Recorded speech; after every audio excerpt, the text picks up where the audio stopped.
Assalamu alaikum warahmatullahi wabarakatuh. I will speak today about basics and outline of fractured pelvis. This presentation will cover the following points. I will speak about some points about from the anatomy and biomechanics, different classification systems and its application, and then in brief I will speak about some of the emergency treatments related to the fractured pelvis, hemodynamically instability, as well as open fractures, and then I'll outline the definitive treatment modalities, especially in this presentation. I will emphasize on the anterior pelvic ring. Starting with the anatomy and the biomechanics. The spine and the pelvis both share a specific thing, that they are formed of a complex bone and cartilage and ligaments complex. The pelvis in the pelvis, this complex form a ring composed of an anterior part and a posterior part. The posterior part is the most important part, as it transmits the weight from the spine, passing through the sacrum and then to the sciatic buttress and the pelvic brim up until it reaches both femoral heads on both sides. لكن الانterior part, it's very important to counteract or to counter the forces acting on the posterior part. Otherwise, the pelvis will tilt forwards and fall anteriorly. This counteraction is helped by the strong pull of the muscles on the anterior part, upwards the abdominal muscles, as well as the transfixation medially on both sides by the adductor muscles. So, the pelvis, in brief, it's a complex osteocartilaginous ligamentous ring. Posterior part is very important for weight transmission. The anterior part is important for counteraction of the compression forces applied on the posterior part. If we look at the bony architecture in the posterior part of the pelvis, we will find that in the outlet view, the sacrum forms what we name the keystone in the Gothic arch. Previously, when the Romans used to build the Gothic arches,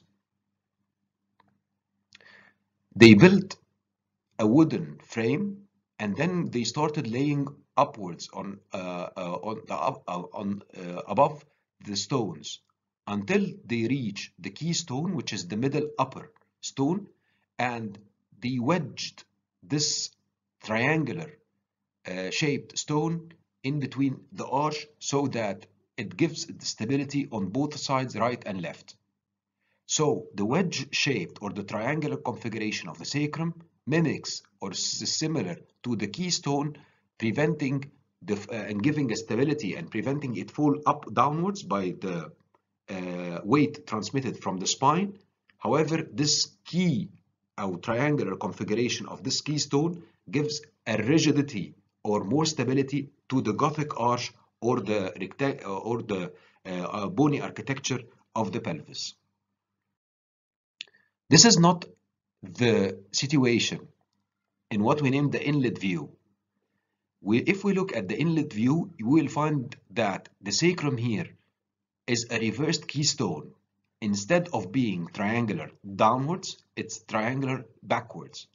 So any force falling from the spine will help the fall of the sacrum and the instability of the ring in the inlet view. But this is counteracted by another bony architecture configuration, which simulates the suspension bridge, like, for example, 6 of October Bridge or Rod al Varaq Bridge built in Egypt nowadays. These bridges are composed of two towers that connects the bridge by suspensory wires. This is the same situation you will find at the posterior part of the pelvis. The ilium is extended with what we name the posterior cortical density to form the posterior superior and posterior inferior iliac spines. These two towers hold the sacrum in place by a very rigid wires or ligaments holding the sacrum in place. So this configuration, the reverse keystone, is actually simulating the suspension bridge-like appearance of the posterior sacroiliac. If we look at the ligamentous architecture, we will find that the ligaments at the back of the pelvis constitute a composition of the strongest ligament of the body. We will have the posterior sacroiliac ligaments, the sacrotuberous ligaments, the sacrospinous ligament, the anterior sacroiliac, and the iliolumbar ligament. They are multiple ligaments in different directions. Some are horizontally oriented and some are vertically oriented. Each direction will counteract a special force that is applied to the pelvis, and we will see this later. So we reach the term spectrum of pelvic instability. A stable pelvis is a pelvis that is able to withstand the physiological forces without deformation. So pelvic instability means that the pelvic ring has lost the capability to withstand the physiological forces without deformation, and it starts to deform once it's subjected to the physiological normal forces of a single or a double limb stance. The AO used always the term A and B and C to confine the term stability. For example, A is fully stable, B is always partially unstable, and C is completely unstable.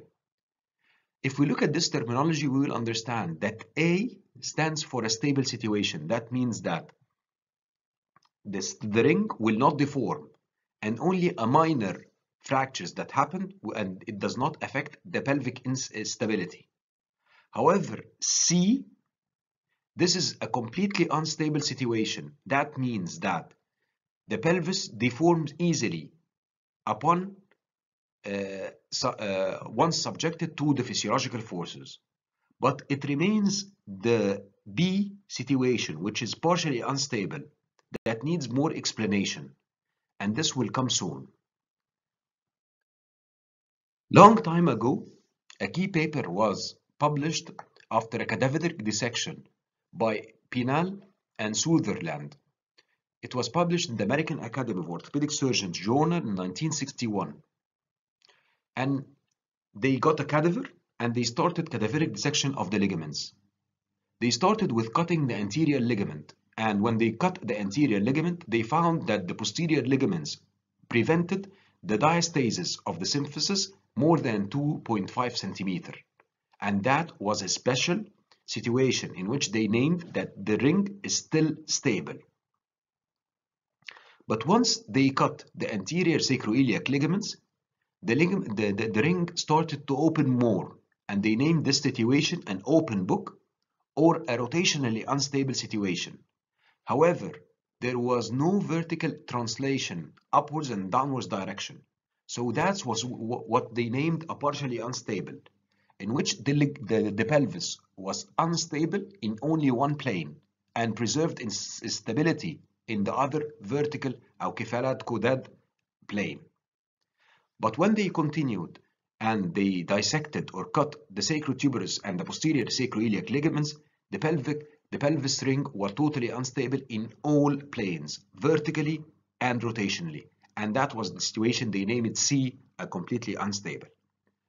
So now we can understand from where did the three definitions A and B and C come from? It depends on the situation is stable or rotationally unstable but vertically stable, and that was we name partially unstable, or rotationally and vertically unstable, and that is a situation that we name totally or completely unstable situation of the pelvic ring. If we look at the pelvis bones and the pelvic instability, the pelvis is a ring, and here the ring concept, we are using it now in many situations, like for example in ankle fractures, medially and laterally, posterior malleolus and anterior. The same thing applies to the pelvic ring concept. And we always look at the ring that once it's broken at one end, sure, there will be another injury at the other end. So once we see an injury, even if it's a small injury at the anterior part of the pelvis, suspect a posterior injury, whether it's big or small, significant or insignificant, like it has to be there at the posterior part of the ring, because it's a ring. Once it's injured anteriorly, there's some form of deformation has to happen posteriorly. And here comes the importance of the CT scan, because sometimes with the gases and the organs inside the pelvis, it makes the delineation or seeing the posterior fractures of the posterior part difficult. So it's an integral part of assessment of the pelvic ring is to do a CT scan to assess even the minor injuries that happened in the posterior part of the pelvis. Here comes the comprehensive AO Mercantile classification, in which the three groups A and B and C appears. The pelvis, we give it 61. A stands for a stable situation of the pelvic ring. That means that the pelvic ring is completely stable and it can stand the physiological forces without deformation. And fractures here comes outside the ring, like for example an avulsion fractures, or an isolated iliac wing fracture, or a transverse sacral fracture. However, at the end, the ring is still stable and is not subjected to deformation with physiological forces. B is a rotationally unstable or a partially unstable situation. And B, there is an injury anteriorly and also in the anterior part of the posterior pelvic ring, so that the posterior ligaments or the posterior structures are intact, preserving the vertical stability. B can be defined as external through the iliac wing, or external rotation through the sacrum, or what we name the open book situation. B2, it's a lateral compression, an internal rotation injury, either through the SI joint or through the sacrum. And if it happens, the lateral compression injury, if it happens through the SI and it continues as a iliac wing, that's what we name Crescent Fracture, and we'll come to this later. Or sometimes B3, which is bilateral, either an external rotation injury on both sides or once internal and the other external. C situation, that means that the injury has reached anteriorly and full posteriorly, rendering the fracture, the pelvic ring, totally unstable in a rotational direction and a vertical direction. And this can be either a unilateral or a bilateral with one side partially unstable and the other side completely unstable, or C3 in which both are bilateral, completely unstable, and that's the worst situation that you can have. Another classification is what we name the Young or the Burgess classification, and it depends on the mechanistic or the mechanism of force that happened leading to deformation of the pelvis. So this force can be lateral compression, anteroposterior compression, vertical shear, or a combined mechanism. The forces may sometimes come from a lateral view, or a lateral direction. And it should start first by affecting the sacrum, and that's a stable situation. The lateral compression type 1 is a stable situation in which there is a fracture for pubic rami and an indentation of the sacrum, or a compression injury or an impaction injury in the sacrum. Lateral compression type 2, there is a fracture dislocation. Usually it starts in the sacroiliac ligament joint, and then it continues taking a part of the iliac bone posteriorly, and that's what we name the Crescent Fracture, LC type 2. The third type is that the force continued, so as LC type 2 continued to be an external rotation on the other side. So that's a small force only causing an indentation in the sacrum, a more force that caused internal rotation of the whole iliac wing, leading to fracture dislocation posteriorly, and the last force is that it continued and reached the other side, opening the other side in an external rotation direction. An anteroposterior compression is either subjected by a force coming from anterior or posterior, leading to first to disruption of the sacrum, the symphysis pubis, and that's its anteroposterior compression type 1. If this force continues, it will start affecting the anterior part of the posterior ring, leading to only a rotational unstable situation with more opening of the diaphystasis. However, if this forces continue, the whole posterior ligamentous complex will be affected, leading to more and more pelvic diastasis and open book situation. And even in this situation, the posterior iliac spines on both sides can touch each other from the severe external rotation injury. If we try to compare or put both classifications together, i.e., we will try to apply the instability concept to the mechanism of injury and find which is stable and which is unstable. If we look at the stable situation, you will find that the Young and Burgess classification was not covered. However, in a partially unstable situation, B1, it's an open book or external rotational injury. This applies for an anteroposterior type 1 and 2. However, type 3 is a completely unstable situation. Lateral compression type 1 and 2 is B2. However, if it happens and reached the bilateral situation, it will be LC type 3. Vertical shear and combined mechanisms, as well as anteroposterior compression type 3, is always considered a completely unstable situation. Another classification system is the anatomical classification. Letournel has developed a classification for the pelvis as well as the acetabulum, but it found its popularity in the acetabulum, and it was not popular enough in the pelvis.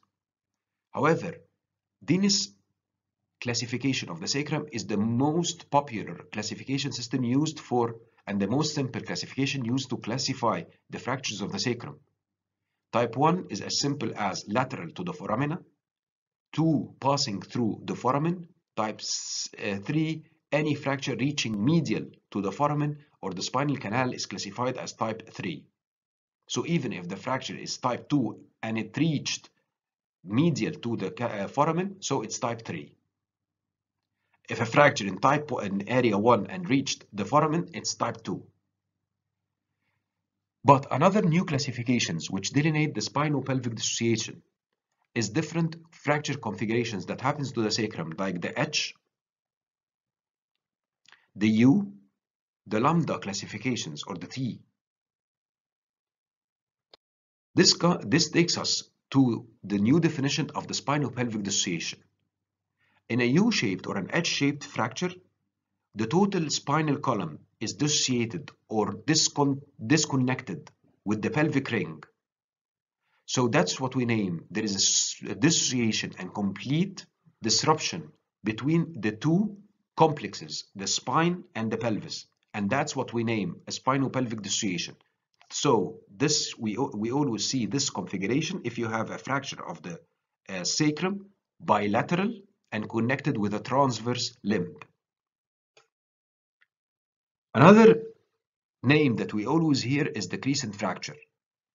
It's an LC type 2 in which there is a fracture dislocation that started in the sacroiliac joint and ended in a bony configuration. It may comes out in the proximal 1/3 of the joint, or the middle or the posterior 1/3, and that's how they classify them into 3 types according to where the fracture dislocation or the fracture exits the dislocated joint. So if it exits in the first 1/3, this is day type 1. في الميدل third, this is day type 2, and if it only included a small bony fragment and a main sacroiliac dislocation, so that's day type 3. You should always suspect a fractured pelvis once you see an ecchymosis in a polytraumatized or a high energy trauma in this area, in the peri-anal area or the pelvic area. You should suspect a fractured pelvis if you have an ecchymosis in the labia or a bleeding around the meatus or around the perianal area like the rectum. And you should always examine the vagina and the rectum for susceptibility or for diagnosis of an open fractured pelvis if you have a fractured pelvis with the bleeding coming out from this area.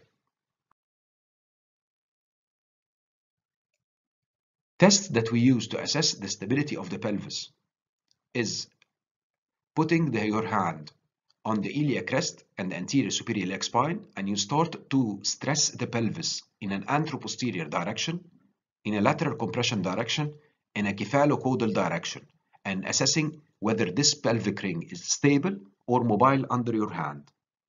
But remember that actually while you're testing this test, you're actually disrupting the clot that may have happened inside the pelvis and stopping the bleeding in this cavity. So remember that this test may cause disruption of the clot, and do not do it or repeat it several times, because actually you're disrupting the first clot, which is the most important clot containing most of the patient's clotting factors, and to do another clotting factors in this short time is very hard. So you're actually playing with the life of the patient. So, as a reliable method or reliable method to diagnose fractured pelvis is to rely more on the primary assessment, which includes the pelvic AP radiograph. The pelvic AP radiograph is a reliable radiograph that may reveal up to 80% of the fractures in the pelvic ring. Just you have to read it right and take your time while reading it. Once you have a fractured pelvis or an AP radiograph, you have to look first at the pelvic ring. You have to assess the continuity that starts with the sacroiliac. It should be equal and symmetrical on both sides. You should look at the sacral ala and promontory, and then go through the pelvic brim all around. Any disruption in this circle indicates a pelvic fracture. Check also the obturator foramina on both sides, and then draw a vertical line dividing the pelvis into 2 mirror images, and compare the level of the pelvis on both sides by a horizontal line, as well as compare the width of the iliac wings on both sides for differences and susceptibility of fracture. If you have a disruption of the ring, an inequality of the limb length or proximal migration of the pelvis, an inequality of the width of the iliac wings on both sides, that indicates that a fractured pelvis had occurred. If you look at this wing, that looks like an iliac oblique view. That means that this pelvis is externally rotated, and that's a vertical shear combined with an external rotation injury. Other views or oblique views that we use to the pelvis is built on the idea of the pelvic inclination. The pelvis is not horizontal. It's inclined with an angle that is approximately 50 degrees. and that's indicated by the sacral premonitory inclination to the horizontal. So our pelvis is inclined about 60 degrees to the front. So we have to go in two orthogonal views or perpendicular views to see the pelvis from above and from below. The above view, we name it the inlet view, and the below view, we name it the outlet view. This is almost 60 degrees in a caudate direction to the horizontal, and this is almost 45 degrees in a cephalad direction to the vertical. To get to check that this is a proper inlet view, you have to see a dead AP view of the sacral upper surface. Both sacral premonitory should be clearly identified. And this is very important view for identification of the pelvic, the rotational deformity. However, in an outlet view, you have to check the sacral foramina because this plane should lie in a perpendicular direction to the sacrum, so you should have a good view of the sacral foramina or a dead AP view of the sacral foramina lying in front of you. And if you get this view, so you will be able to assess the vertical transmission of the hemipelvis. So the outlet view is a dead AP view on the sacrum. It's used for vertical assessment. And an AP view and an inlet view is actually perpendicular to the upper border of the sacrum. And this is very helpful for assessments of the rotational instability of the pelvis. CT scan is one of the essential steps or radiographs that should be done in any susceptibility of a fractured pelvis. Even if you have a minor deformity in front, you have to do a CT scan to assess the posterior injury because there must be a posterior injury.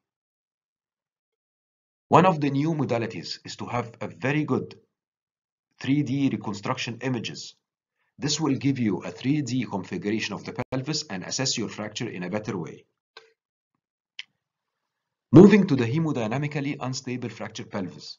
Remember that an unstable, mechanically unstable fractured pelvis may lead to bleeding inside the pelvis and may lead to patient vital instability. Remember that an unstable pelvic ring may be a killing fracture. 10% of the mechanically unstable fractured pelvis are hemodynamically unstable too. Most of them are associated with other chest and abdominal and extremity injuries. But to treat these patients, you should ask yourself two key questions. What is bleeding? And what is precisely the bleeding vessel? And what's the best way to stop it? If we ask ourselves about the source of bleeding, in 90%, the source of bleeding is the delicate venous plexus on the posterior part of the pelvis. These venous channels or sinusoids are very delicate that with minor movement of the pelvis, they get torn. The second cause is the cancellous bone, the bleeding cancellous bone. Rare causes which rise between 10 to 15% is an arterial injury because the arteries of the vessel, the arterial vessels are contain musculosa and is more can withstand more deformation than the delicate venous vessels. In very rare cases, it comes from the main trunk, and usually if one of the main trunks are damaged or torn, the patient dies at the scene of accident. But if they reaches the hospital and the source of arterial, remember that it's one of the named branches, either the pudendal anteriorly or the superior gluteal posteriorly. You should always suspect intrapelvic bleeding in a polytraumatized patient with vital instability. Remember that in a polytraumatized patient who's vitally unstable, the bleeding or the vital instability comes from 5 sources, either from the open wound or from the chest, from the abdomen, from the pelvis, and from injury to the long bones. So keep the fractured pelvis in a priority exactly like the abdomen and the chest. In a study done by Dalal in 1989, they asked themselves which type of fractured pelvis are more prone to be hemodynamically unstable, and they deduced or concluded after examining or looking at their results that the anteroposterior compression type 3 is the most common fracture to cause hemodynamically instability. This is the most serious fracture. And they asked themselves, what is the reason? Because for us to understand, it's logical to conclude that a vertically unstable or a vertical shear fracture is more severe injury than an anteroposterior compression with a more tearing of the ligaments. But this was explained by the theory that in a vertical shear, actually the vessels are shortened as the pelvis moves above. But in anteroposterior compression, there is a more external rotation or more stretching of the wall of the vessel, leading to more injury and more bleeding.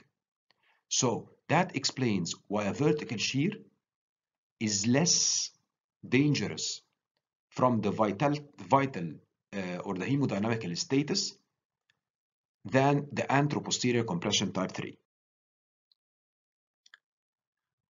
To treat the hemodynamically unstable pelvis, you should follow the ATLS guidelines.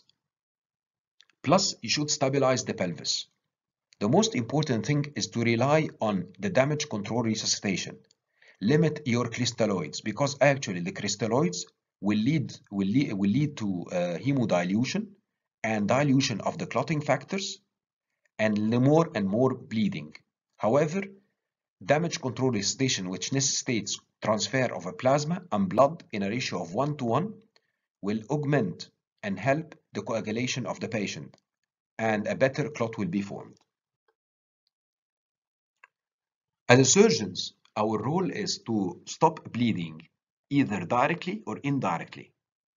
Indirectly, by causing a tamponade effect, a pressure on the vessels, either by closing the pelvis by a pelvic sheath or an external fixator or a C-clamp, or directly by opening the pelvis and causing surgical packing or embolizing the arterial bleeder. Pelvic binders or external fixators. Do they cause a tamponade effect or not? This is the debatable issue. As a logical thinking, we thought that they limit the expansion or the pelvic increase in pelvic volume caused by opening the pelvis by the blood accumulating inside. So they causes the bleeding inside to, as a tamponade effect, to press against the vessels and to stop the bleeding. But actually, this is not what happens. Because since the pelvic cavity in a cadaveric study showed that a large pubic diastasis up to 10 centimeter will not cause an increased pelvic volume as much as 35%. And the second thing, that you are in a retroperitoneal space, which is open now, and the blood can creep up to the kidneys. So actually, it's a splinting effect. Once you stop the movement, you splint the structure and you stop the bleeding. So it's not a matter of a tamponade, it's a matter of stabilization of the pelvis. The pelvic binder is the simplest way, and it's now should be applied in by the pre-hospital or by the ambulance personnel, by the paramedics, especially if the patient will be transferred for a long time to reach the hospital. Once the patient is hemodynamically unstable, a pelvic binder should be applied. The pelvic binder should not stay more than 1 to 2 days, otherwise it causes a pressure necrosis especially on the anterior superior iliac spine skin.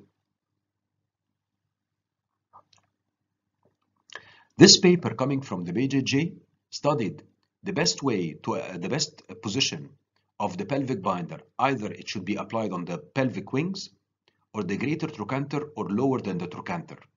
And they found that applying it at the area of the trochanter provides the best control and the best closure of the pelvis. So now it's advised to apply the pelvic binder not on the iliac crest, at the trochanteric lesion, because this gives the best control and the best closure of the pelvis. This is how we apply the pelvic sheet. First, we spread the sheet. It should be covering or almost equal to the pelvis of the patient. Log roll the patient and passes to the physician in front of you, below the patient. Log roll the patient and take the bed sheet from the other side. Stretch it and apply it at the area of the greater trochanter. Start to tighten the pelvic sheet by crossing the two limbs with your partner, and then start closing the pelvis rigidly.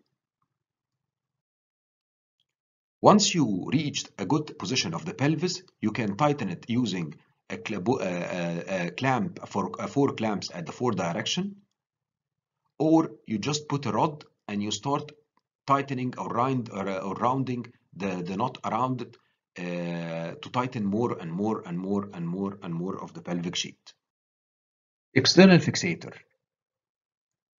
Another way to close the pelvis is surgically to apply an external fixator, which may be anterior, and they work well if there is a good posterior hinge or a posterior or a C-clamp.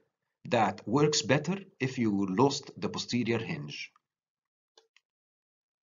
The anterior external fixators, it can be applied easily through the anterior superior iliac spine or the anterior inferior iliac spine. The anterior inferior iliac spine have many advantages. Once it's away from the abdomen, so it helps the abdominal surgeons to explore the abdomen freely, and it's more comfortable for the patient during sitting, as well as biomechanically, it holds a better purchase through the strongest area of the pelvic brim. It holds through the anterior inferior iliac spine, the sciatic buttress, the posterior cortical densities up to the posterior inferior iliac spine. That's the strongest part of the bone. So it gives a very good purchase of the bone of the pelvis. Usually during the application, the entry point is that you identify the anterior superior iliac spine. You go 3 to 5 centimeters below and 3 to 5 centimeters medially until you feel the anterior inferior iliac spine, and you start incising the skin, feeling the anterior inferior iliac spine and going in an upward direction, about 30 degrees upwards and about 30 degrees inclined medially, so that you take the longest pathway possible inside the bone. The posterior C-clamp. The point of application is almost similar to the iliosacral screw. You just internally rotate the femur and you take a line parallel to the shaft of the femur that reaches a vertical line coming downward from the anterior superior iliac spine, and you go posterior and inferior 1 centimeter, and that's the entry point or the point that you should apply the posterior pelvic clamp.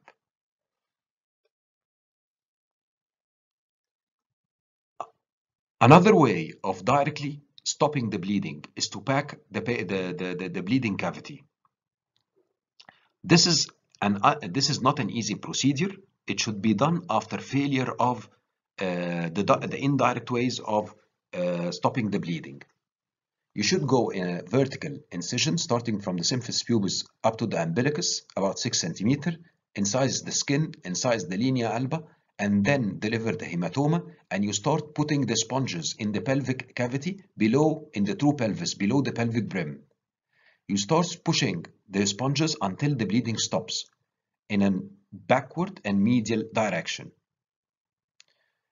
You have to, after the bleeding stops, you have to close the fascia to create a closed compartment and leave the sponges for about 24 hours to 48 hours until the patient is completely resuscitated.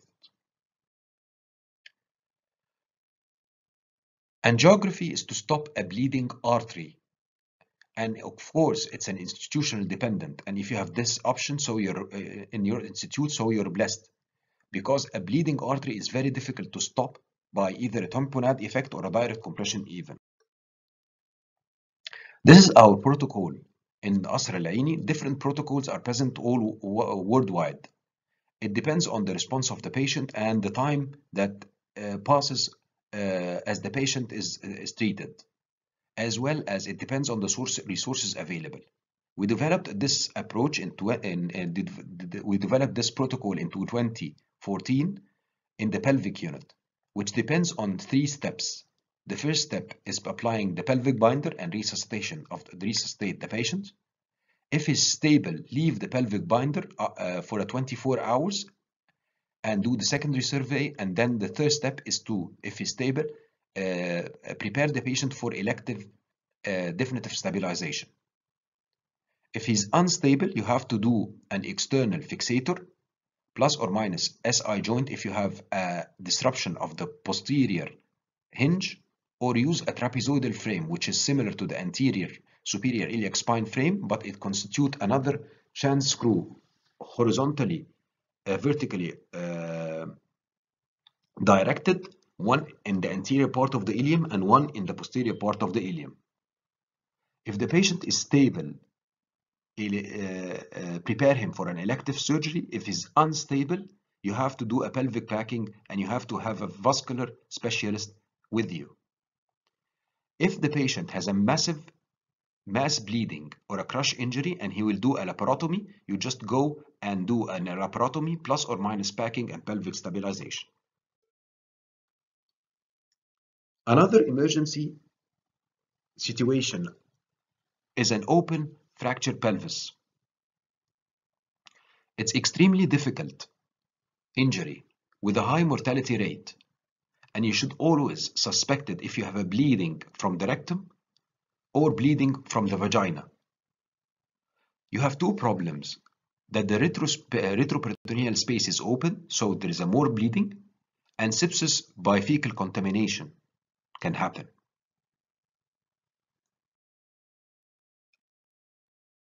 Faringer divided the open pelvic fracture into 3 zones. It goes in a logical pathway that any injury in the perianal zone, this requires an immediate diversion colostomy. However, in zone 2 or zone 3, this is a selective diversion. It depends on the degree of contamination and the assessment of the surgeons.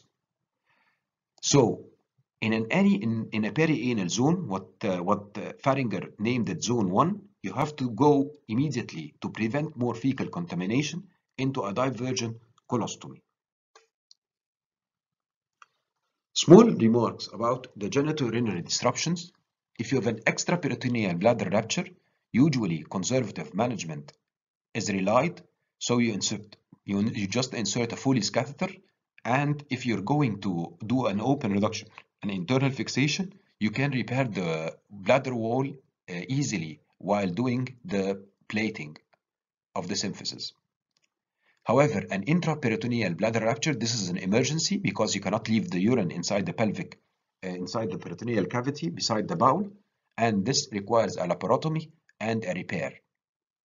However, urethral disruption, usually once you have the urethra disrupted, a suprapubic catheter is inserted, our diversion suprapubic cath is done, and a delayed or a primary repair of the catheter of the urethra can be done by the urologists. In a simple way, according to the comprehensive classification, an outline of treatment is done as follows. If you have a stable injury, operation is rarely indicated. Partially unstable injuries, this requires, of course, stabilization of the anterior pelvic ring, plus or minus stabilization of the posterior pelvic ring by SI joint, SI screw. However, in a type C, in which you have a complete disruption, stabilization anterior and posterior are mandatory. Small remarks about the anterior pelvic ring stabilization.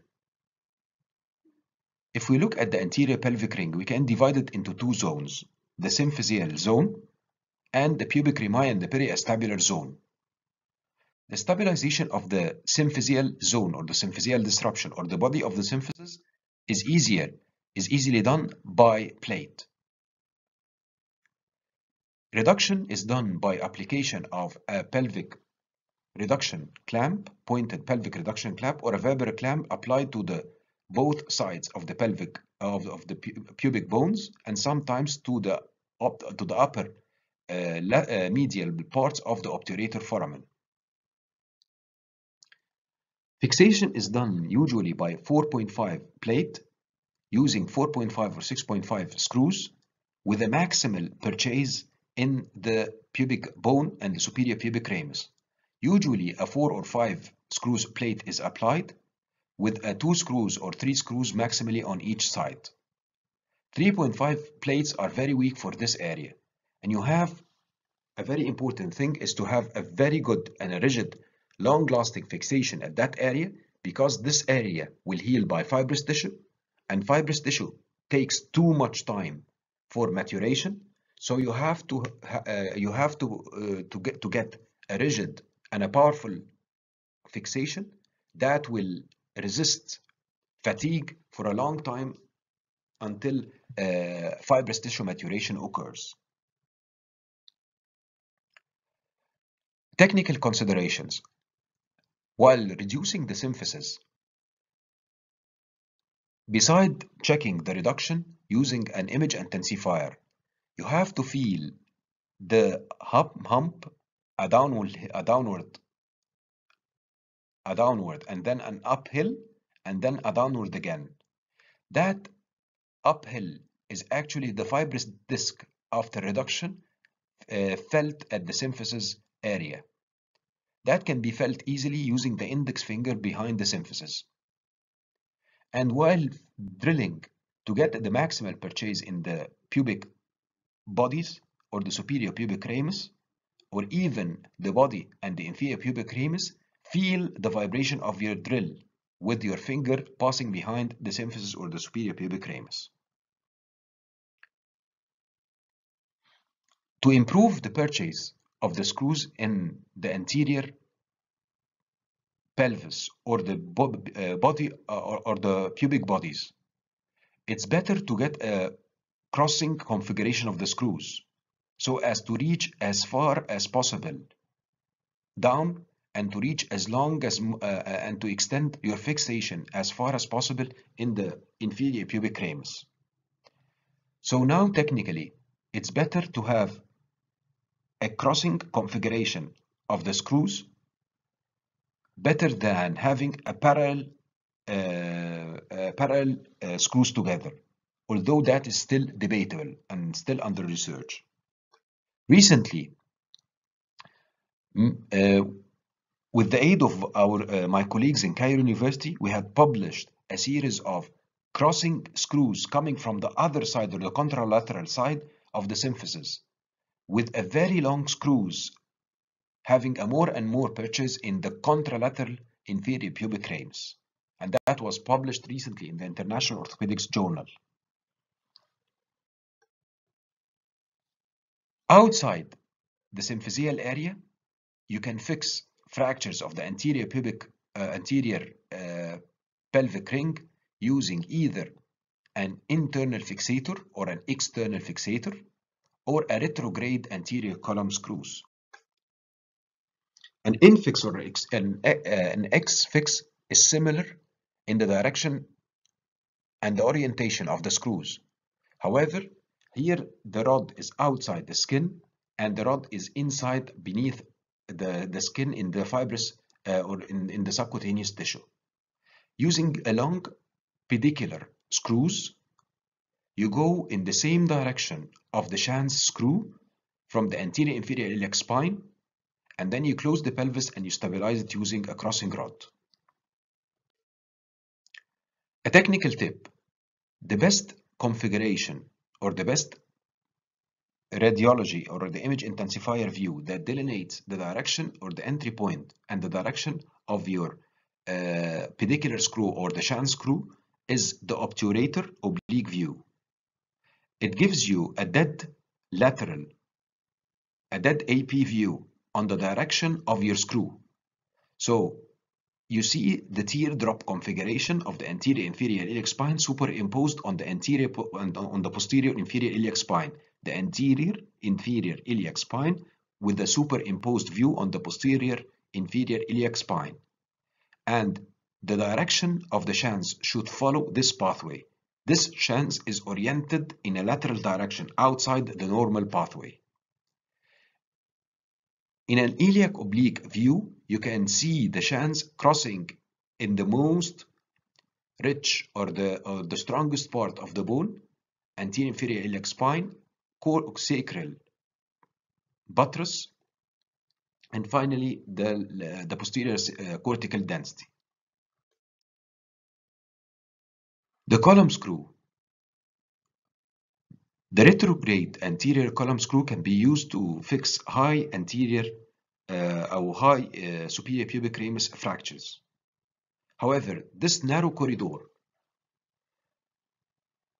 should be followed without entering the acetabulum or going above for and injuring vital structures attached to the or passing in this area. We use the image intensifier, the obturator oblique view, to check the upward and the downward direction of the screw, and the iliac inlet view to check the inward and the outward direction of the screw. But however, my preferred technique is to open a stopper approach, dissect this area, feel with my index finger the upper border of the superior pubic ramus, with my middle finger the posterior border, and then I direct my drill passing between it. The entry point is usually at the base or the root of the superior pubic ramus or the end of the pubic body. It should not be here, it should be here. So, in this presentation, I went through important points of anatomy and the biomechanics, different classification system depending on the instability concept and the mechanism of injury, and then we got them together. I stressed on the emergency management, hemodynamically instability, and the open fractures. I outlined the definitive treatment, especially the anterior pelvic ring. And in the next, inshallah, lecture, I will speak about fixation of the posterior pelvic ring. Thank you.